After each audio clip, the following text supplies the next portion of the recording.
ഈ ചെയ്യുന്നത് ഒട്ടും ശരിയല്ല. അത് നിങ്ങൾക്കും അങ്ങനെ തന്നെയാവും തോന്നുന്നുണ്ടാവുക.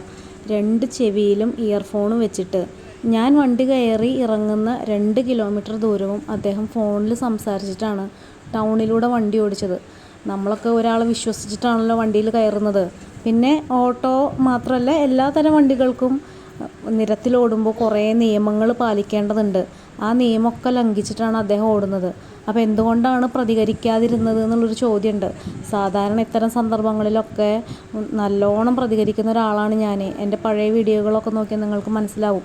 പക്ഷെ ചില സമയത്ത് നമ്മളും പ്രതികരിക്കാൻ പറ്റാത്ത തരത്തിൽ വിഷാദ ചിന്തകളിലോ അല്ലെങ്കിൽ മാനസിക വിഷമങ്ങളിലോ എന്തെങ്കിലും ഡിപ്രഷനിലൂടെയൊക്കെ കടന്നു പോകുന്ന സമയമായിരിക്കും.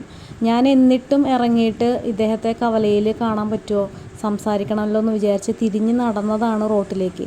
പക്ഷേ കുഞ്ഞുമോൾ പിടിച്ച് വലിച്ച് വീട്ടിലേക്ക് പോകണമെന്ന് വാശി പിടിച്ചപ്പോൾ സ്കൂൾ വിട്ടിട്ടുള്ള സമയമാണ്. അവൾക്ക് എത്രയും പെട്ടെന്ന് വീട്ടിലേക്ക് എത്തണം എന്നുള്ളത് പറഞ്ഞപ്പോൾ ഞാൻ പിന്നീട് മടങ്ങി പോവുകയായിരുന്നു. എന്നാലും നിങ്ങൾ മനസ്സിലാക്കേണ്ടത്, നമ്മൾ പ്രതികരിച്ചില്ലെങ്കിലും അദ്ദേഹം ചെയ്തത് തെറ്റ് തന്നെയാണ്. അപ്പോൾ അങ്ങനെയും ചോദിക്കുന്ന ചില ആളുകൾ ഉണ്ടാവും എന്നുള്ളത് കൊണ്ടാണ് ഞാൻ അങ്ങനെ പറഞ്ഞത്. ഇപ്പോൾ നമ്മളൊരാളെ വിശ്വസിച്ചിട്ടാണല്ലോ വണ്ടിയിലൊക്കെ കയറുന്നത്.